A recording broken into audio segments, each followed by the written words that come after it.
I start the discussion. Want to know some more fun facts? Isn't it awesome to see some of your favorite content creators and favorite people, honestly, that you follow here on this app, be a part of this amazing community called the Nerd Initiative? The Nerd Initiative presents the Comic Press Podcast, hosted by JJ's Comic Stuff.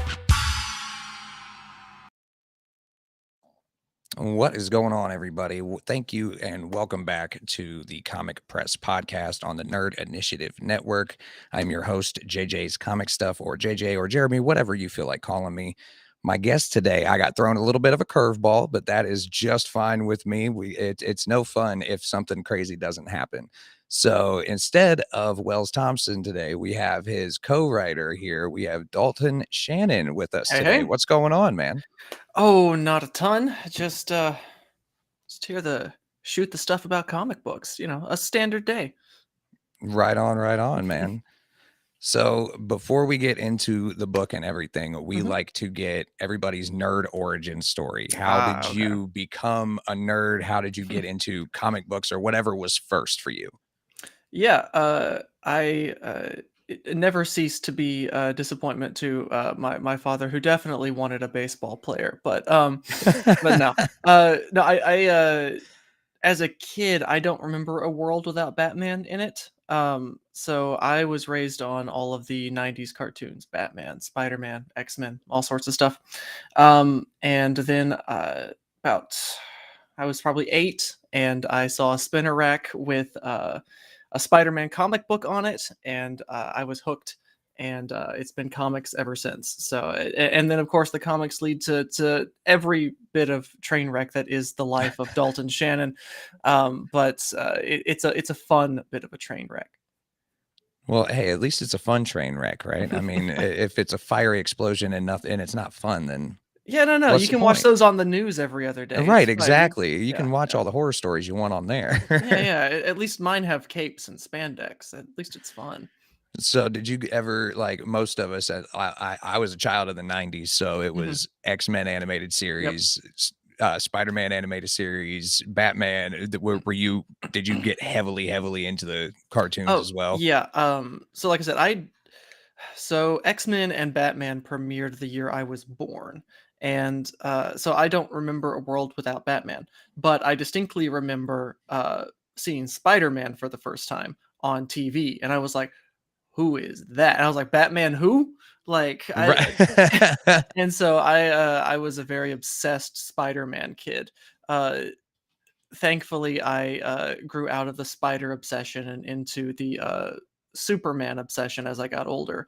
But no, Spider-Man was a lot of fun, especially that 94 show. That was my my cocaine. I was Oh, that hooked was the ever jam, man. Mhm. That's what got me hooked on Spider-Man, and I have yet to grow out of Spider-Man. Yeah. So Oh no flack to the Spider fans who are still Spider fans. I just tended to like Clark Kent more than Peter Parker at the end of the day.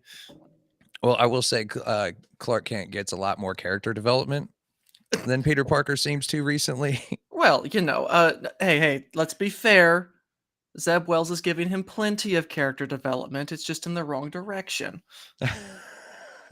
I got a couple buddies who got to interview Zeb Wells at Mhm. C2E2, and he even like blatantly said people are not going to like me after these next couple issues. I mean, I think I read the I'm okay. Full disclosure, I'm only buying the book for the John Romita Jr. art. Like, that's the only reason I'm on this thing.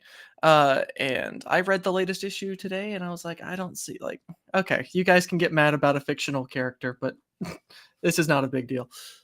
Yeah, I mean, I definitely don't really like.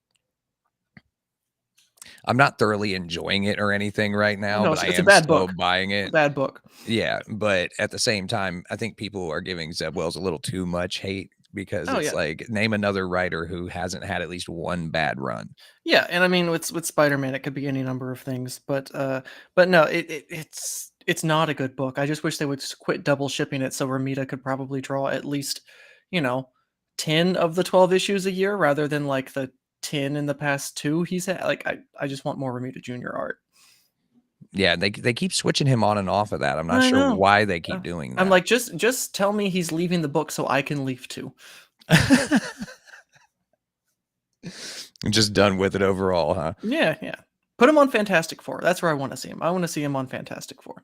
There we go. Can we bring like, I don't know, Mark Waid in on Spider-Man for a little while, or Oh no, he's a DC boy right now. Oh, I know. He's heavy writing for DC. He's killing it too. There's some good books.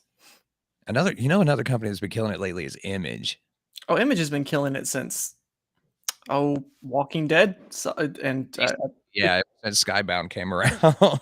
yeah, and Saga was probably the last big killing it. But no, Image always kills it. The indie books are always where the cool stuff is. Like, Oh, 100%. That's why I'm trying to stock mostly indie stuff in my personal shop that I own. Like, yeah, no, like the corporate superhero cartoon characters are fun. They're my soaps, and I admit that they're trashy, but I still love them. But all the cool stuff is all in the independent market, like especially on the Kickstarter scene, like the stuff that isn't going through traditional publication. There's so much cool stuff out there. I don't know why your pull list would be predominantly superheroes at this point. There's too much good stuff out there. there's too much good stuff and there's too much variety Mhm. with indie comics. I mean, like, I always try to tell, like, especially people who are like brand new to comic books, have never read one before. Oh I yeah. always tell them, I'm like, what kind of movies do you like? Mhm. Because there's an indie book that matches your movie taste. I Oh guarantee yeah. it. Yeah, no, like, and all of the biggest creators always do their best work in the indie scene. Like, I look at Donnie Cates for a perfect example of that. I think his best stuff is all his indie stuff he's done. I can't speak to that. I don't read Donny Cates, but Fair enough. I can say that like I was enamored with Jonathan Hickman's Avengers run, but like Manhattan Projects, Black Monday Murders, Decorum, those are so much more like his, and so you get to Mhm. see a piece of him and his teams come through in there, and they're way more electric than whatever he. I mean, the X-Men stuff was cool, but it's not his. You know, I like to see an artist do their own stuff. Oh, 100%. When they get on those indie titles that they're allowed to just they have full Hmm. control, so they can Yep. just go wild on stuff, and Yeah. you get to see people really shine on indie books. Yeah. And then sometimes you're like, oh, I see why you might need some rains every now and again. Right, exactly. So, okay, let's get into this book because it's got Yeah. me intrigued. They wouldn't Okay. send me a Intrigued is review. good. They would not send me a review copy, so I only got the preview Well, to be pages. fair, the preview pages are the only things that exist of this book right now. Ah, well, that would Yeah. explain why I did not get Yes. a review copy. Yeah. Nobody has. Don't feel bad. But the book is called Depths, and I'm assuming since it says book 1, we're getting a book 2 at some point. Correct. Yeah, this is the first half of the story in Depths. So Depths, just to launch into it, is about that guy in the champagne glass. That's Emil Parker. It's the 1930s, and he, along with his best friend, have invented a perpetual diving suit that you can stay underwater indefinitely to explore. Oh, Changes the wow. world basically, but during the test drive, an accident occurs, and he gets trapped underwater for 3 years. Oh, And wow. so the whole book is about his struggle to not only survive in an environment that constantly wants him dead, but also struggling with his own depression, his grief, his anxiety, and then also up on the surface, his friend who is also going through a chunk of depression because, for all intents and purposes, his friend is dead, but he's trying to find him despite all of that. So it's an incredibly character-driven piece that has a lot of cool underwater set pieces, but it is much more literary than anything we've worked on up to this point. And speaking of the team, go ahead and kind of introduce everybody that was not able to come in for this interview today. Sure, yeah. So the idiot with the pasta strainer, that's me, if you couldn't guess. Um, but we've also got Wells, who is my co-writer on basically everything. We've co-written works such as Frankenstein the Unconquered and Mechaton and Descent into Dread, along with a number of projects that are still in the pipeline. Um, and we've actually worked on all of those projects with Nathan Kempf, our letterer, who is just a consummate professional, incredibly creative, and none of these books that he's worked on look the same in terms of his lettering style. So dude's very versatile. And letterers do not get enough credit for the They amount of work do they put in. not. It's the like our pages could easily be super cluttered because Wells and I like to talk too much, but he's able to like take all of that narration or the too much dialogue and just make it just fit. It lettering is supposed to fit into the artwork, and it's not supposed to look cluttered and cover up any cool stuff. And he's always done a great job of that. But speaking of the artwork, we have Jay Sheik on the line art and Rajesh Kumar as our colorist. They have worked together on quite a few projects before, so they have a great working relationship, and you can really tell from the preview pages. Jay has such a moody line to his art as it is. He's got the thick strokes, and his character acting is super great. And then Rajesh just comes in and adds another layer of moodiness to that, especially considering the underwater setting. He's able to just convey the dark and moodiness of that water. So props to this entire team. Book would not exist without them. They make me and Wells look very good. Well, that's the artist's job, right? You got to make the writers look good. Well, the artist's job is to tell the story. Like me and like the Wells and I are set dressing. Like it's the artist who tells the story. The comic book is the artist. So letting our artists just kind of do what they think is best for the page is always top priority on any project we do, because the story does not exist without them. Well, and it seems like it would be very similar to like a script writer, right? Your script could be amazing, but without a good actor, it's nothing. Right. Yeah. No, I tend to never give what Wells and I do as much credit, because like it could completely fall apart if the art team isn't able to deliver, or if the letters come off, if there's lettering errors. Like there's only so far a good script can take you before the whole thing collapses. So no, 90% of what makes a good comic book is the art and how well that conveys the story. So most definitely they get most, if not all, of the credit here. So one question I've always thought about asking, but I don't know why I never have before for a comic writer, since I've interviewed a bunch of you guys now.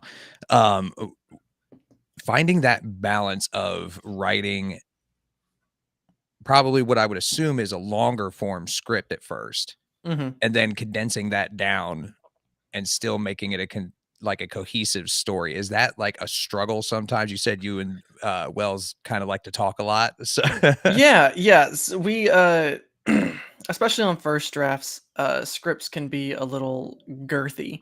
But we always do full script.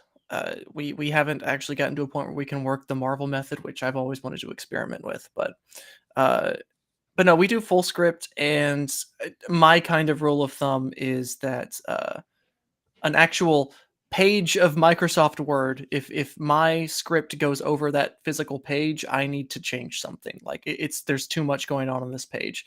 Okay. I can't be having like there's only so much that can fit on a page, especially when you're talking speech bubbles and captions, and not to mention the art.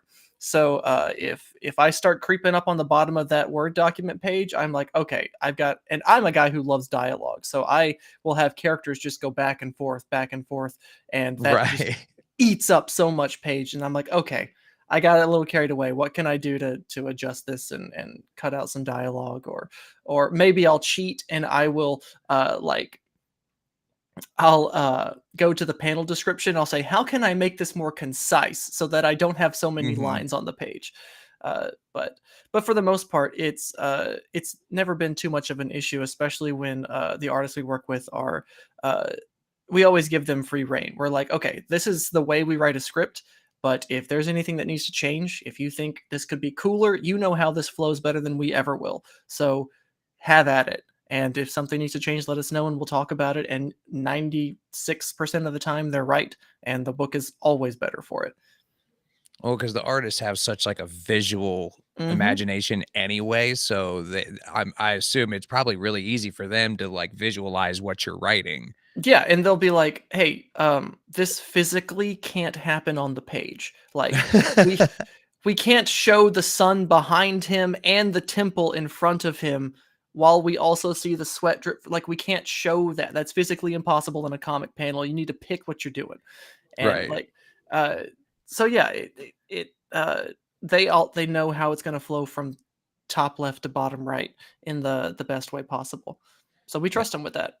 And now, see, that's one thing I never thought of. Like the writers like get pitching a scene, and it's just Mhm. not physically possible. Yeah, that's why I always like to draw it out. So I always have like just rectangles, and then I'll be like, okay, how is this going to work in the page? So I usually have breakdowns of my scripts sitting somewhere, but that's just because I also want to draw and I can't. Right? No, I get it, 100%. Everybody else in my family can draw except for me. Like it's Oh. it's kind of infuriating, honestly. But no, again, kudos to these artists and the letterer, man. It's a Yeah. lot of dialogue, it's a lot of text, but it's very clean and Hmm. easy to read, and it matches the artwork. Yes. Yeah. No. Nathan knocks it out of the park every single time. I was gonna say, I've been sent a lot of indie comics recently, and some of them, the letterers Oh man, don't skimp on your almost letterer. kill the whole book some Yeah. cases. Yeah, because I mean, I know a lot of teams will the writers will look at a project and be like, I can save the costs of a letterer and I'll just letter myself. And I'm like, no, like lettering's an art in and of itself. Like you have to Mhm. understand placement and font choice and like there's so much to consider. It's an art in and of itself. You spend all this time learning how to write. You should also take all that time and learn how to letter before you even think about trying to do it yourself. Like, no, don't skimp on a letterer. Go find somebody. They're always willing to work with you, and they'll always make it better. The easiest mark of an amateur comic book is bad lettering. Like it's right there. And it's very easy to spot It sticks out like a sore thumb. Yeah. within, like, the first 2 panels. Like, if the Hmm. lettering is bad, I'm probably not gonna finish that book. No, it's like listening to a podcast with bad mics. It's like, okay, I'm out. No, I'm Yeah, not listening to this. right, and it's like, I tell everybody, like, "Yeah, you could start a podcast with just your smartphone, but Hmm. don't skimp on your audio." No, don't do that. Also, apologies if my audio is bad and you guys have already clicked off. Oh, no, just at least in my ear, you sound fine, so, Rock on. trust me, we've had people doing this on smartphones with Uh, just the microphone on the smartphone, and it works, but, I've been guilty of that myself, but then hey, I we all got a start better somewhere with our microphone. equipment, like, I started with, like, a little tiny ass little lavalier mic, and then that Hmm. just crapped out on me because it was like a Mm, $5 microphone, and right. it started with the earbuds, and it just kept evolving from there. Yeah. Like any artist, you start with the crude stuff. Like we started doing 8-page ash cans, just me and Mhm. Wells.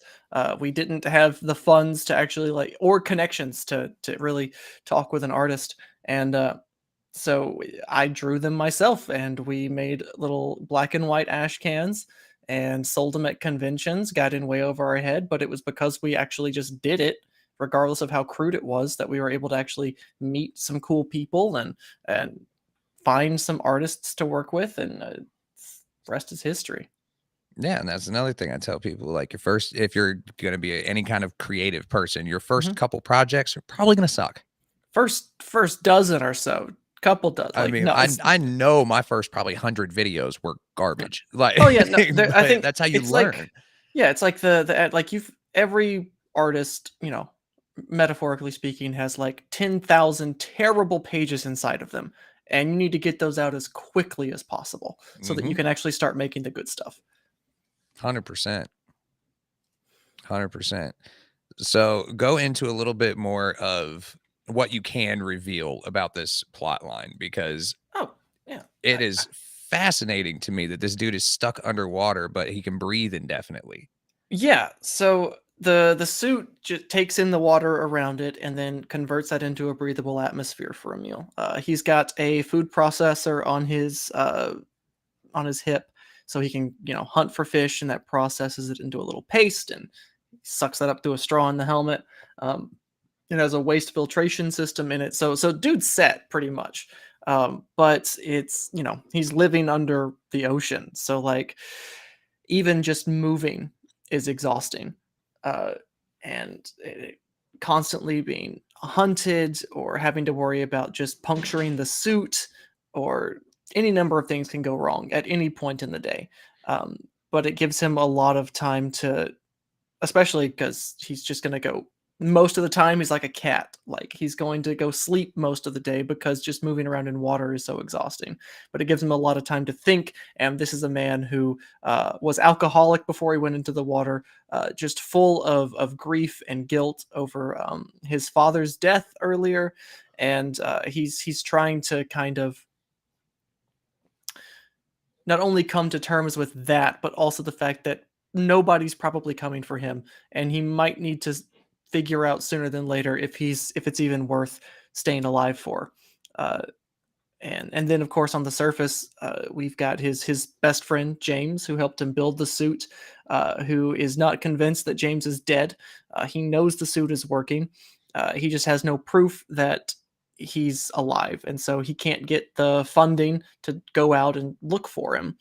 So his depression's a lot more manic. He's constantly trying to run figures and look at maps and charts and try and figure out where Emil might be, how to get down there, how to find him.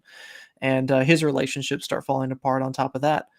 So it's really the story about these two friends who are trying to get through their own separate depressions and anxieties and guilt, and hopefully find each other again.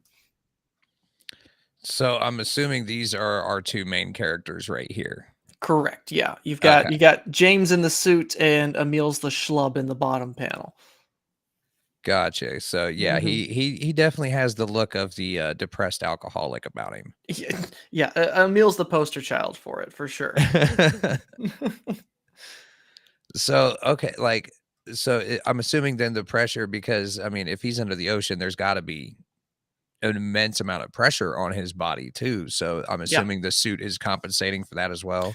It can to a point, but he makes the wrong step, gets swept by the wrong current, and he could crush like a soda can. He really has to be mindful of his surroundings at all times.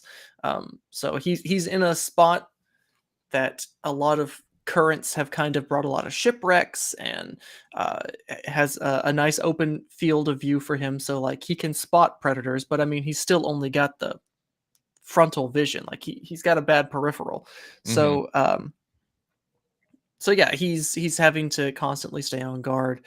But this particular area of the ocean has found to be a bit of a safe spot. And the old adage is, if you're lost, stay in one spot for when they come find you. But he's just not entirely sure if they're coming or not. So he's started to explore a little more, kind of get outside of his comfort zone a little bit. So we explore some of those adventures where he goes out on just a daily like scavenge for supplies, and it's a life or death situation, just walking the ocean floor.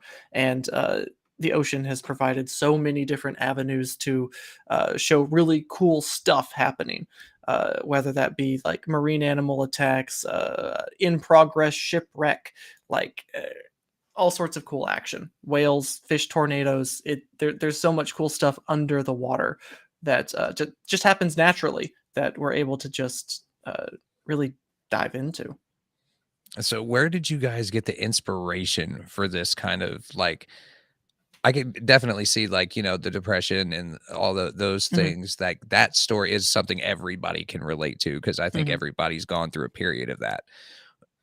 The stuck under the ocean part, that's a new one. Like, I cannot imagine dealing with all of that mental strain, plus being by myself for 3 years at the bottom of the ocean. Yeah, I would have popped the helmet off immediately, but Emil's has reasons for even building the suit in the first place. So he has reasons for even being under the water. He just didn't plan on it being like this. So he's got a little more motivation to not take the helmet off than I might. But no, the inspiration for the book definitely came from depression. I was living on my own for the first time, away from friends and family, not really having a direction or a purpose really. So I was in a pretty big funk, and for whatever reason, this idea, like on the very first page, where Emil comes out of the darkness in the diving suit, like I just had that image in my head, and I was like, okay, that's really cool. What's that story? And then I just wrote it, and the metaphor of depression and the suffocating atmosphere of the ocean and the dive, it all just seemed to click in a way that felt really natural. And then it died. Like I couldn't make it work past the first issue. Everything just kind of fell apart. And that's when I brought it to Wells, who we were workshopping a lot of stuff together at the time, and he really seemed to latch on to the project. And he was able to save it and figured out what wasn't working, and we were able to resuscitate the thing. Uh, but yeah, it I have no idea where the diver came from. I must have just been uh, Just something in your subconscious that day. yeah, like the depression must have uh, metastasized into this diver. Well, I mean, it could have metastasized into a lot worse things. So, Yeah, I mean, I'm glad I have an outlet for it at least. 100%. And it obviously is working now because you guys went from one issue that you said you couldn't really get past to Mhm. 112 pages in book one. Yeah, it ended up being a 7-issue series. So we've got the first 4 in this Kickstarter campaign that's running right now, and then we'll be back for the final 3 in book 2 to kind of see how it all ends up. But no, it grew quite a bit by the time Wells came on, because the initial pitch was when Emil goes into the water, so do we, and we don't get to the surface until he does, and that ended up being a huge challenge in terms of pacing, especially across a series. Uh, but then Wells was like, "Why don't we have a B plot going? Like that would help this immensely." And he was right, and we were able to trade off between the water and the surface. And there's also just a ton of flashbacks in here as well, as Emil has so much time to think about the past while he's underwater. So we get to kind of explore what led to his depression, his family relationships, how he and James met, all that kind of stuff. So the book's chock full of content. And we thankfully we have the luxury of going to Kickstarter so that we can have as many pages as we need to tell the story. Oh yeah, for sure. Because I've seen like a lot of indie books that will they don't give you enough information in the first like 2 or 3 issues. Mhm. You're just kind of thrown in the middle of things, and sometimes that works, but once in a while, I want to know why things are happening. Right. Yeah, no, it's pacing is an incredibly important component to storytelling. If you just have some people can kind of pull it off, like Brian K. Vaughan's Paper Girls. Mhm. That book is very seat of your pants. Uh, just go to the next plot thread. We're not going to waste time explaining things until we absolutely have to. And to his credit and Cliff Chang's, um, dude is able to string people along for 30 issues and actually have a satisfying book. Um, but then you've got this is just fresh on my mind. So apologies for the shit talking, but I just read Scott Snyder and Francis Manipal's Clear from Dark Horse. Okay. Um, and that book really needed something. It needed more time to cook. Not on Manipal's part. Manipal does the best he can, but it feels like Snyder had a great idea and just wasn't able to bring it to life as best as he could. Like, dude had only 6 issues, I think, through Comixology to really bring the world to life, and it feels like maybe this could have been 12 or something. Like, because Mhm. each issue you're just kind of in the world, and you kind of explain how we got to this world, but you're not doing enough with the world to be convincing, and it it kind of felt a little flat because of the pacing and how he doled out information. So it can be pacing can be a killer for a book as well. If you're 5 issues in and you're still just kind of plodding along, like that's a problem. And if you're 17 issues in and we're still seat of our pants with no explanation, that's also a problem. So it's a balancing act, and thankfully, Wells and I balance each other out in that regard. I'm the kind of guy who likes to keep the momentum going, and Wells is more of a thematic kind of guy. So uh, Hmm. the way I describe it is he keeps the wheels on the cart, and I make sure the cart's going as fast as possible. So it ends up working in the end. Oh, hey, as long as it works, man. I mean, Yeah. writing anything by yourself is got to be challenging, but then also writing with another person who has different ideas. I mean, Yes. that can't be easy, especially at first. No. It took a lot of, especially at first, because Wells had never even written comics before. Like comics Hmm. has it's been all I've ever wanted to do since I was 8, and Wells is a much more has a much more literary background. So he comes from prose writing, and he did some screenwriting in college, but he never even thought about comic books until I drug him into it. Um, and Depths was our first project that we worked on together. It's been sitting on the back burner for so long. Um, so this was his first chance to really try and make comic books. And so while he was arguing with me about like, hey, here's why the story's not working, I'm like, Wells, this isn't a comic script. Like you can't put this on, like you physically can't put this on the page. This is too much information. And Writing so novels when he needs to be writing comic books. Right. So it was a lot of back and forth in that regard, and thankfully, throughout other projects, we've kind of found our creative lockstep where one of us takes point on a series, and then they'll write the first draft of the issue, and then they'll send it to the other. They'll write the second, and usually by the third draft, maybe a fourth if necessary, we have what we need. We know each other's strengths and weaknesses, and we're able to kind of prop that up in a way that benefits the book more than anything else.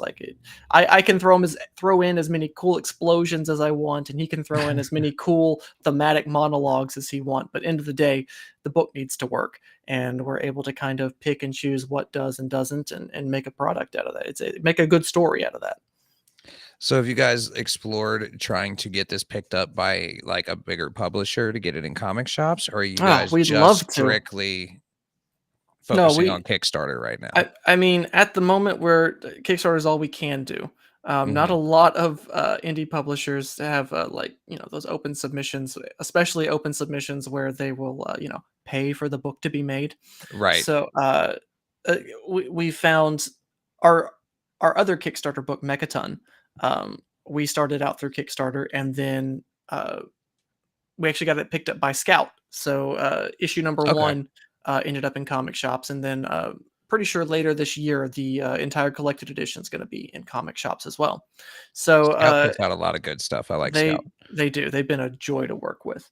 Um, so at this point, it seems, since a lot of indie publishers don't want to be taking open submissions, rightfully so. I mean, the people can just flood an inbox, Oh yeah. but and those submission editors don't get paid enough. Uh, so it seems like the fund your book, make your book, and then we'll talk about distributing it to publishers. Like there's so much legwork you have to do before somebody's going to offer to pay to have your book made. Like you have to front that stuff before you can get any sort of foothold in that regard. So we would love for Depths to get picked up and published in some shops, but as of right now, the Kickstarter route is best we got.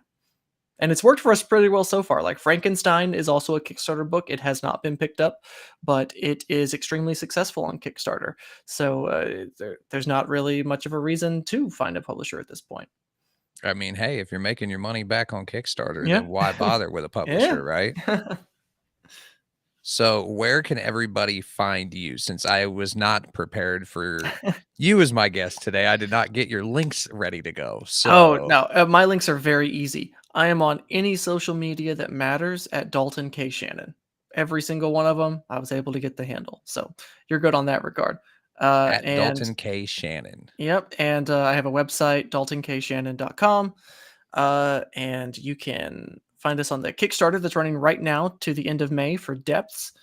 That I do have. You can Yes, right there. scan that Scan that QR guy. code right there. We got the Yeah. fancy different covers there for you to look at Oh as yeah, well. so many great covers on this book. But also, I believe it's either in my Twitter bio or Wells's Twitter bio. We have a newsletter as well. If any of our shenanigans have tickled your fancy, once a month we have a newsletter that keeps you up to date on all of the projects we're working on, books we're reading, cocktail recipes, cats, like all sorts of nonsense. So yeah, if you're feeling frisky, come on by.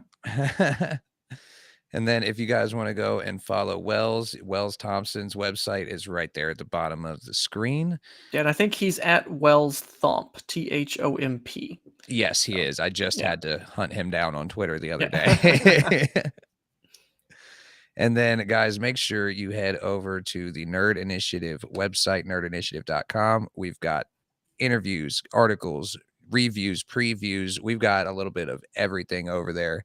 On Friday, which is, tomorrow, the next episode of Fandoms is going to be live at 9 p.m. Eastern Standard Time right here on the Nerd Initiative Network YouTube channel. So make sure you guys tune in and check that out. And before we get out of here, is there anything else you want to plug, man? Depths, just depths.